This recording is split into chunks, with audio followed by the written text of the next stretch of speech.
सभी को सावन माह की बहुत बहुत शुभकामनाएं। भगवान भोलेनाथ आप सभी की मनोकामनाएं पूर्ण करें। इस वीडियो में हम श्रावण मास महात्म्य में 7वां अध्याय का श्रवण करेंगे, जिसमें मंगला गौरी व्रत का वर्णन तथा व्रत कथा दी हुई है।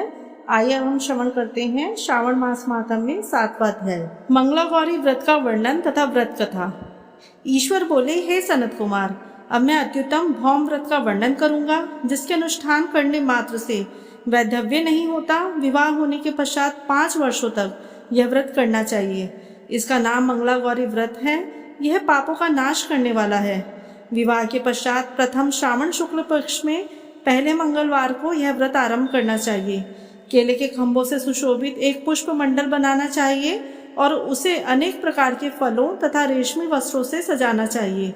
उस मंडप में अपने सामर्थ्य के अनुसार देवी की सुवर्णमय अथवा अन्य धातु की बनी प्रतिमा स्थापित करनी चाहिए। उस प्रतिमा को 16 उपचारों से, 16 दुर्वा दलों से, 16 चावलों से तथा 16 चने के दालों से मंगला गौरी नामक देवी की पूजा करनी चाहिए और 16 बत्तियों से 16 दीपक जलाने चाहिए। दही तथा भात का नैवेद्य भक्तिपूर्वक अर्पित करना चाहिए। देवी के पास ही पत्थर का सिल तथा लोढ़ा स्थापित करना चाहिए। 5 वर्ष तक इस प्रकार से करने के पश्चात उद्यापन करना चाहिए। माता को वायन प्रदान करना चाहिए, जिसकी विधि आप सुनिए। अपने सामर्थ्य अनुसार एक पल प्रमाण सुवर्ण की अथवा उसके आधे प्रमाण की अथवा उसके भी आधे प्रमाण की मंगला गौरी की प्रतिमा निर्मित करनी चाहिए।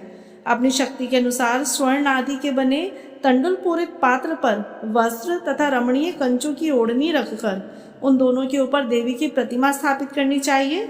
पास में चांदी से निर्मित सिल तथा लोढ़ा रखकर माता को वायन प्रदान करना चाहिए।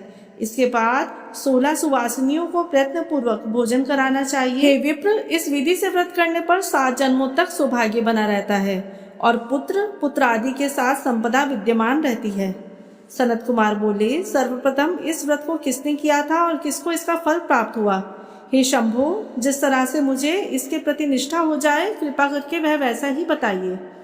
ईश्वर बोले, हे सनत कुमार, पूर्व काल में कुरु देश से श्रुति कीर्तक नामक एक विद्वान कीर्तिशाली शत्रु का नाश करने वाला 64 कलाओं का ज्ञाता तथा धनुर्विद्या में कुशल राजा हुआ था। पुत्र के अतिरिक्त अन्य सभी शुभ चीजें उस राजा के पास थी। अतः वह राजा संतान के विषय में अत्यंत चिंतित हुआ और जब ध्यान पूर्वक देवी की आराधना करने लगा, तब उसकी कठोर तपस्या से देवी प्रसन्न हो गई और उससे यह वचन बोली, हे सुव्रत, वर मांगो। श्रुति कीर्ति बोला, हे देवी, यदि आप मुझ पर प्रसन्न हैं तो मुझे सुंदर पुत्र दीजिए। हे देवी, आपकी कृपा से अन्य किसी भी वस्तु का अभाव नहीं है। उसका यह वचन सुनकर पवित्र मुस्कान वाली देवी ने कहा, हे राजन, तुमने अत्यंत दुर्लभ वर मांगा है, फिर भी कृपावश मैं तुम्हें अवश्य दूंगी। किंतु हे राजेंद्र, सुनिए, यदि परम गुणी पुत्र चाहते हो तो केवल 16 वर्ष तक जीवित रहेगा और यदि रूप तथा विद्या से विहीन पुत्र चाहते हो तो दीर्घजीवी होगा। देवी के यह वचन सुनकर राजा चिंतित हो उठा और पुनः अपनी पत्नी से परामर्श करके उसने गुणवान तथा सभी शुभ लक्षणों से संपन्न 16 वर्ष की आयु वाला पुत्र मांगा। तब देवी ने भक्ति संपन्न राजा से कहा, हे नृपनंदन, मेरे मंदिर के द्वार पर आम का वृक्ष है, उसका एक फल लाकर मेरी आज्ञा से अपनी भार्या को उसे भक्षण करने हेतु प्रदान करो, जिससे वह शीघ्र ही गर्भ धारण करे, इसमें संदेह नहीं है। प्रसन्न होकर राजा ने वैसा ही किया और उसकी पत्नी ने गर्भ धारण कर लिया। 10वें महीने में उसने देवतुल्य सुंदर पुत्र को जन्म दिया। तब हर्ष तथा शोक से युक्त राजा ने बालक का जात कर्म आदि संस्कार किया और शिव का स्मरण करते हुए उसका नाम चिरायु रखा। इसके बाद पुत्र के 16 वर्ष के होने पर पत्नी सहित राजा चिंता में पड़ गए और वे विचार करने लगे कि यह पुत्र बड़े कष्ट से प्राप्त हुआ है और मैं इसकी दुखद मृत्यु अपने ही सामने कैसे देख सकूंगा। ऐसा विचार करके राजा ने पुत्र को उसके मामा के साथ काशी भेज दिया। प्रस्थान के समय राजा की पत्नी ने अपने भाई से कहा कि कार्पटिक का वेश धारण करके आप मेरे पुत्र को काशी ले जाइए। मैंने भगवान मृत्युंजय से पूर्व में पुत्र के लिए प्रार्थना की थी और कहा था कि हे विश्वेश, आप जगतपति की यात्रा के लिए मैं उस पुत्र को अवश्य भेजूंगी। अतः आप मेरे पुत्र को आज ही ले जाइए और सावधानी पूर्वक इसकी रक्षा कीजिएगा। अपनी बहन की यह बात सुनकर भांजे के साथ वह चल पड़ा। कई दिनों तक चलते चलते वह आनंद नामक नगर में पहुंचा। वहां सभी प्रकार की समृद्धियों से संपन्न वीरसेन नाम वाला राजा रहता था। उस राजा की सर्वलक्षण संपन्न युवावस्था प्राप्त मनोहर तथा रूप लावण्यमयी मंगला गौरी नाम की कन्या थी। सभी उपमानों को तुच्छ करके सौंदर्य अभिवृद्धि को प्राप्त वह कन्या किसी समय सखियों के साथ नगर के उपवन में क्रीड़ा करने के लिए वहां गई। उसी समय वह चिरायु तथा उसका मामा वे दोनों भी वहां पहुंच गए और उन कन्याओं को देखने की लालसा से वहीं विश्राम करने लगे। इसी बीच विनोद पूर्वक क्रीड़ा करती हुई कन्याओं में से किसी एक ने कुपित होकर राजकुमारी को कुशब्द कह दिए। तब उस अशुभ वचन को सुनकर राजकुमारी ने कहा, तुम अनुचित बात क्यों बोल रही हो? मेरे कुल में तो इस प्रकार की कोई नहीं है। मंगला गौरी की कृपा से तथा उनके व्रत के प्रभाव से विवाह के समय जिसके सर पर मेरे हाथ से अक्षत पड़ेंगे, हे सखी, वह यदि अल्पवायु वाला होगा तो भी चिरंजीवी हो जाएगा। इसके बाद वह भी सभी कन्याएं अपने अपने घर चली गई। उसी दिन राजकुमारी का विवाह था। भाली देश के दृढ़ धर्मा नाम के राजा के सुकेतु नाम वाले पुत्र के साथ उनका विवाह निश्चित किया गया था। वह सुकेतु विद्याहीन, कुरूप तथा बहरा था। तब सुकेतु के साथ आए हुए उन लोगों ने विचार किया कि इस समय कोई दूसरा श्रेष्ठ वर ले लेना चाहिए और विवाह संपन्न हो जाने के बाद वहां सुकेतु पहुंच जाए। उन लोगों ने चिरायु के मामा के पास जाकर याचना की कि आप इस बालक को हमें दे दीजिए, जिससे हमारा कार्य सिद्ध हो जाए। इस पृथ्वी पर परोपकार के समान दूसरा कोई धर्म नहीं है। उनकी बात सुनकर चिरायु का मामा मन ही मन बहुत प्रसन्न हुआ, क्योंकि इसने उपमन में पहले से ही कन्या मंगला गौरी की बात सुन ली थी। फिर भी उसने एक बार कहा कि आप लोग इसे किस लिए मांग रहे हो? कार्य की सिद्धि हेतु वस्त्र, अलंकार आदि मांगे जाते हैं, वर तो कहीं भी नहीं मांगा जाता। तथापि आप लोगों का सम्मान रखने के लिए मैं इसे दे रहा हूँ। इसके बाद चिरायु को वहां ले जाकर उन लोगों ने विवाह संपन्न कराया। सप्तपदी आदि के हो जाने पर रात्रि में शिव पार्वती की प्रतिमा के समक्ष उस चिरायु ने हर्षयुक्त होकर मंगला गौरी के साथ शयन किया। उसी दिन चिरायु के 16 वर्ष पूर्ण हो चुके थे और अर्धरात्रि में साक्षात काल सर्प रूप में वहां आ गया। इसी बीच संयोगवश राजकुमारी जाग गई। उसने उस महासर्प को वहां देखा और वह भय से व्याकुल होकर कांपने लगी। तभी उस कन्या ने धैर्य धारण 16 उपचारों से सर्प की पूजा की और पीने के लिए उसे दूध दिया। उसने दीनता भरी वाणी में उस सर्प की से प्रार्थना की तथा स्तुति की। मंगला गौरी प्रार्थना करने लगी कि मैं उत्तम व्रत को करूंगी जिससे मेरे पति जीवित रहें। ये जिस तरह से चिरकाल तक जीवित रहें, आप वैसा ही कीजिए। इतने में सर्प वहां स्थित एक कमंडलू में प्रवेश कर गया और उस मंगला गौरी ने अपनी कंचुकी से उस कमंडलू का मुंह बांध दिया।